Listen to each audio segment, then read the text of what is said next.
2 years ago, I left the US. What I didn't expect was how much leaving would change how I see the country I left behind. Some things I once thought of as normal now seem strange. I'm going to share with you things that I realized only after living abroad for some time, and I hope those differences offer you a new perspective on living in the US. This is my second time living in Spain. When I was working on my permanent residency, I had to pay for private health insurance. I wasn't a part of Spain's national healthcare system yet. How much was it? It was 88 euros a month. That's it. Full coverage. No deductible, no copays. That's private insurance. Using private clinics, private doctors, having private care. If you're American, you've probably been down the healthcare rabbit hole lately, having conversations about high premiums, deductibles, bills that feel like a second mortgage. Many Americans are finally starting to wake up to the fact that this doesn't have to be normal. There's a world where healthcare isn't tied to your job and it's not a luxury. In much of the world, health is treated as a basic human right, where you're not just another consumer churning in a profit machine. It's not enough to make healthcare in the US more affordable. It has to be a right for everyone. Once I was fully integrated into the system in Spain, my healthcare was free, fully covered, without paying a cent beyond my taxes. Meanwhile, back in the US, insurance companies get a piece of your paycheck before you receive it. Then they make you scrimp and save what's left of your paycheck. That's so you can pay for the care they denied you, even though it should be covered under your plan. Before now, it was normal to me that insurance got a cut of my paycheck before I got paid. You can't even cancel your plan until the enrollment window opens each year, once a year. That's even if your healthcare is not rendering the service that you're paying for. You have to pay your premium. It's not a choice. They get your money before you get your paycheck. It's despicable. That used to feel normal to me. And now I realize it has to change. I'm not sure if you've noticed, I'm a Black woman. A Black American woman who lives in a town in northern Spain. When I moved here, I had to make several visits to the police station. It's a place where you get your government IDs, such as passports. During one of my visits, I was panicked. The timeline for a document was almost due, but I wasn't able to make an appointment to take care of it. Without this step, my residency was in jeopardy. So I went to the police station without an appointment. Upon arriving, I checked in at the entrance and told the officer there my story. As I was sharing it, another officer walked by. He heard me. He listened. He pulled me aside, and then he assisted me. He made time for me. Contrast that with Orlando, where I lived for 11 years before moving to Spain. There, I had a much different experience.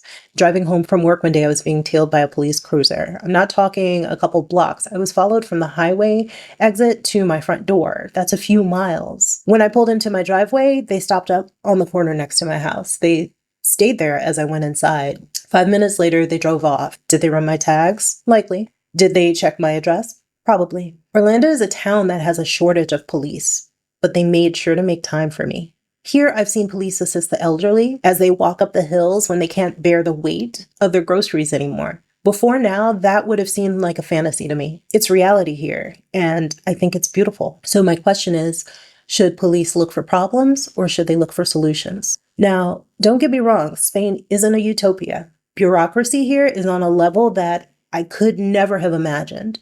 Remember how I had to go to the police station for my residency? I was in the process of proving why my last name on my birth certificate and passport are different. I had to provide information on why I would change my last name after marrying. That's even after going through this process already when I lived here 20 years ago.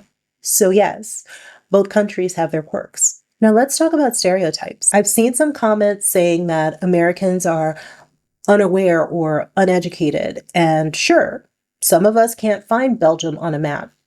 But let's not pretend that everyone else knows where Wyoming is either.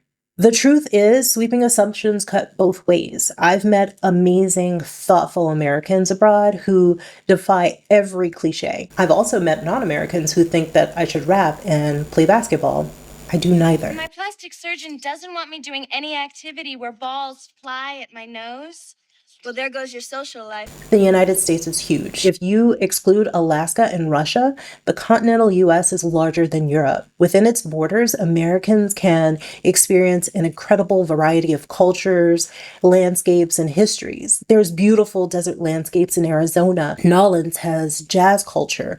Napa Valley has its rolling vineyards, and the Pacific Northwest is breathtaking. Each region feels like its own unique country. While Americans may not need a passport to explore, they're not necessarily staying in one place. To paint all Americans with the same brush doesn't reflect on them. It reflects on the person making the assumption. Every culture has layers, and the US, in its sheer size and diversity, is no exception. Yes, Americans and the US are flawed, but so are we all. So please, give us grace. Even though the US may be flawed, there are ways to create a better, more secure life there. You might not control the system, but you can definitely control your approach to it. Make sure that you are prioritizing annual checkups and fitness and eating actual food so that you can reduce medical expenses in the long run. Compare your pharmacy prices. I used to use GoodRx for this. Work with your neighbors or friends to share your resources within your neighborhood or your community. Help causes that improve your community and invite the local police to try and make that connection. You may not get everything that you want all at once, but there won't be change if you don't make an effort. Hope isn't a handout. By taking small, deliberate steps, you can build a life that feels less trapped by circumstance and more guided by your own values and choices. How do I view the US after living abroad for 2 years? I see it with love, frustration, and hope. Living here has shown me what's possible. It's also shown me what's worth fighting for. For those of you who are interested in moving to Spain, I've linked some videos in the description to help you. They're from other channels. If you can't leave the US, don't worry. Change starts small. It begins in your choices, your community, your willingness to demand better. Now, if you'll excuse me, it's time for siesta. Bye.